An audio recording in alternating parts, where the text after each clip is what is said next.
கொடைக்கானல் நட்சத்திர ஏரியை சுற்றி சுற்றுலா பயணிகள் அதிகம் பயன்படுத்தும் பகுதியில் நோய் தொற்று ஏற்படுத்தும் வகையில் உள்ள கழிவுநீர் வடிகால். திண்டுக்கல் மாவட்டம் கொடைக்கானல் மிக முக்கியமான சுற்றுலா தலங்களில் ஒன்றாக அமைந்து வருகிறது. அதிக சுற்றுலா பயணிகள் வருடம் தோறும் குவிந்து வருகின்றன. மேலும் கொடைக்கானல் மையப்பகுதியில் அமைந்துள்ள நட்சத்திர ஏரி சுற்றி பொழுதுபோக்கு அம்சங்கள் அதிகம் நிறைந்துள்ளது. இதனால் அப்பகுதியில் சுற்றுலா பயணிகள் அதிகம் சென்று வருவதற்கான சூழல் ஏற்பட்டுள்ளது.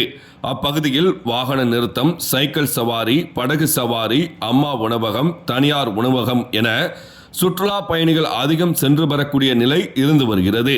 அப்பகுதியில் கழிவுநீர் வடிகால் திறந்த நிலையில் உள்ளது.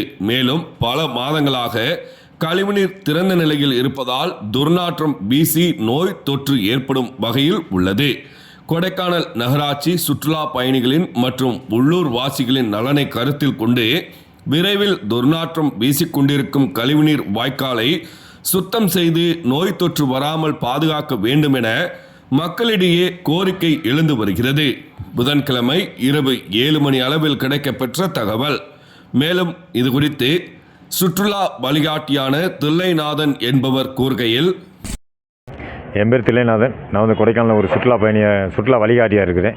இப்போ என்னென்னா, கொடைக்கானல் பாதாள சாக்கடை திட்டம் அமலில் இருக்குது. வரவேற்கு தகுந்தது தான். இப்போ பிஎஸ்என்எல் ஆஃபீஸுக்கு எத்தாப்பில் பார்த்தீங்கன்னா, கொடைக்கானல் இதயமான ஒரு லேக்கில் சுற்றுலா பயணிகள் மற்றும் உள்ளூர் வெளியூர் பஸ் ஸ்டாப் ஒன்று அங்கே இருக்குது. எல்லாமே அங்கே தான் கூடுறாங்க. அங்கே இருக்க கடைகளில் டீ கடை, ஹோட்டலு எல்லாமே அங்கே இருக்குது. அதில் இருக்க சாக்கடை எல்லாமே ரோட்டில் வெளியில் வருது.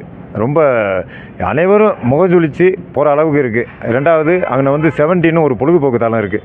அதில் சின்ன குழந்தையிலேருந்து எல்லாமே வர்றாங்க.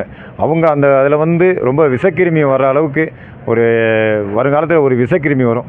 அந்த அளவுக்கு ஒரு இதாக இருக்குது. அதை மாவட்ட நிர்வாகமும் நகராட்சி நிர்வாகமும் உடனே தலையிட்டு மக்களை பாதுகாக்க ஒரு நடவடிக்கை எடுக்க பாதாள சாக்கடை திட்டம் அமைச்சு கொடுக்க வேண்டும் என்று கேட்டுக்கொள்கிறேன்.